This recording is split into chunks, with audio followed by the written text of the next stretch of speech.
coordonnatrice de Africans Rising, un mouvement panafricain pour la paix, pour la justice et pour la dignité. Le 25 mai, c'est la journée de l'Afrique. Nous lançons un appel à tous les Africains sur le continent et dans la diaspora à marquer ce jour, 25 mai, journée de la libération de l'Afrique, en parlant de l'esclavage et du trafic des humains. Parce qu'aujourd'hui encore, en 2019, les Africains sont traités comme des esclaves, traités comme esclaves sur le continent ici, en Afrique, et hors du continent. Et il est temps que cela cesse. Nous voulons que tous les Africains, d'une seule voix, condamnent le trafic des êtres humains, l'esclavage des Africains,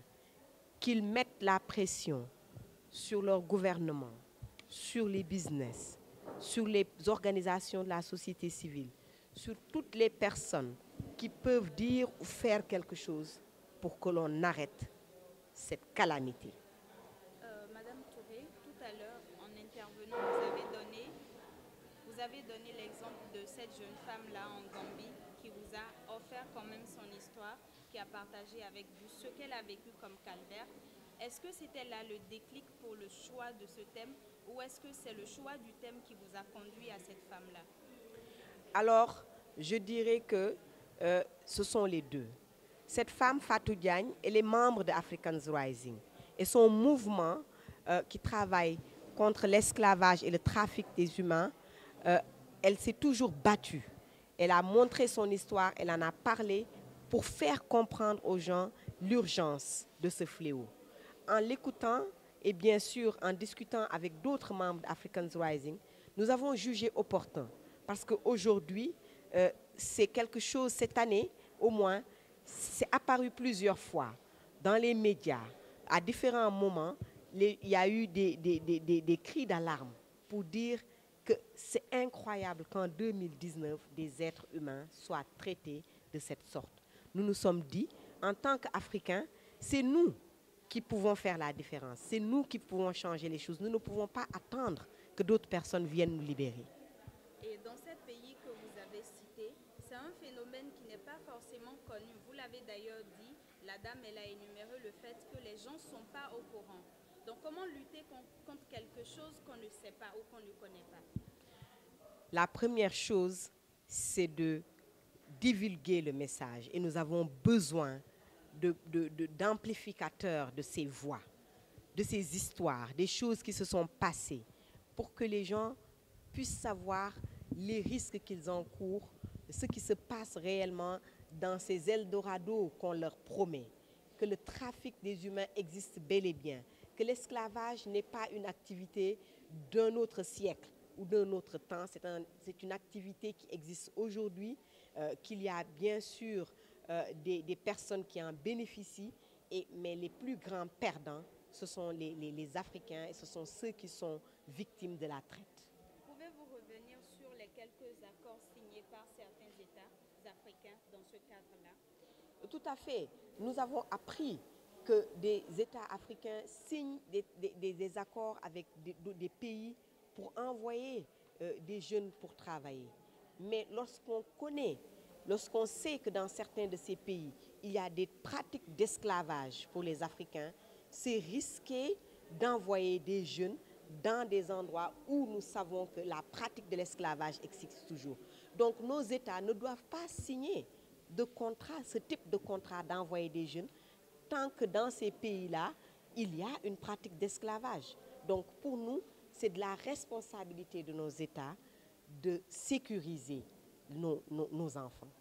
Liggéey kuréel bu tudd Africans Rising for Peace, Justice and Dignity di yëngu ngir jàmm am ci Afrique, ngir africains yi fu ñu mënti nekk muy Afrique mu nekk feneen ñu nekk ci jàmm, ñu wormaal leen li nga xam ne mooy seen àq ak seen yelef ñu jox leen ko. Ñu ñëw tey di waxtaan ndax 25 mai mooy bis bi ñu jagleel Afrique, libération Afrique, kooku yàgg na depuis ci indépendance yi ñu koy célébrer waa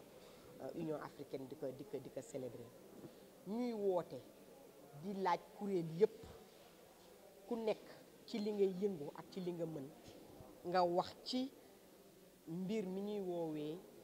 trafic des humains ak esclavage muy tey ci li ñu toll tey nii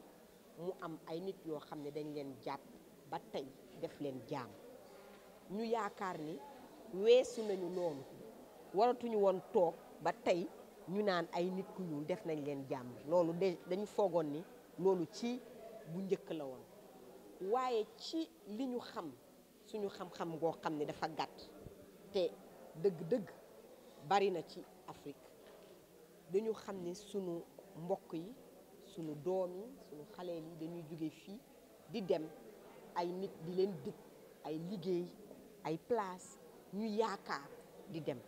te buñ demee foofu ñu téye leen fa def leen fa ay jaam ñu ne loolu du dëgg du yoon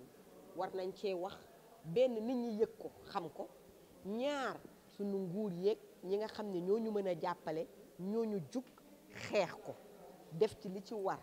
ndax mu dakk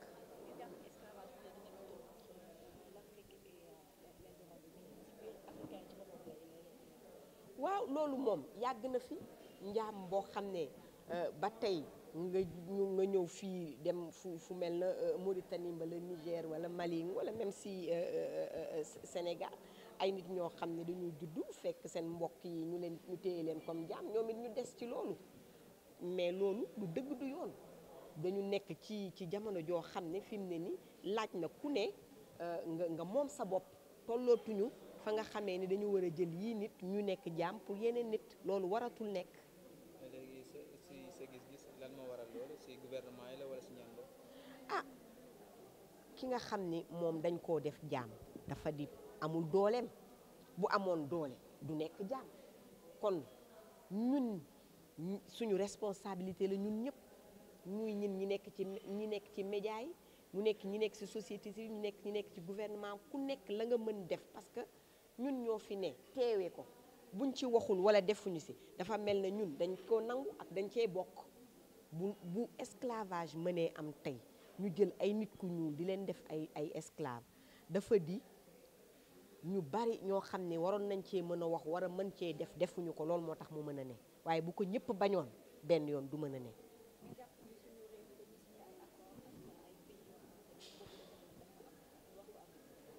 wax dëgg yàlla dama ni boo dee dëkk ngay gouverner dëkk muy Sénégal muy Cameroun wala muy fu mu mënti doon muy Ouganda nit ñëw ne la damay signer accord ak yow nga yónnee ma say ndaw ñu war fa dem liggéey war ngaa saytu xool dëkk boobu bu fekkee dëkk boobu dañ fay doxal yor fa ay jaam di fa def ay nit jaam est-ce que sa xel war na laa may nga yónnee say doom foofu wala déet ndax boo leen fa yónnee yaa ngi leen di exposé kon bu fekkee loo xam ne la lu ñuy signé diggante dëkk ak dëkk la ngay njëkk a laajte boo dee dëkk gu am fulla mooy yow dëkk bi nga bëgg ma yónnee samay doom yéen da ngeen fa am ay jaam bu ngeen fa amee ay jaam man du ma yónni samay doom loolu nag la ñuy laaj loolu la ñu bëgg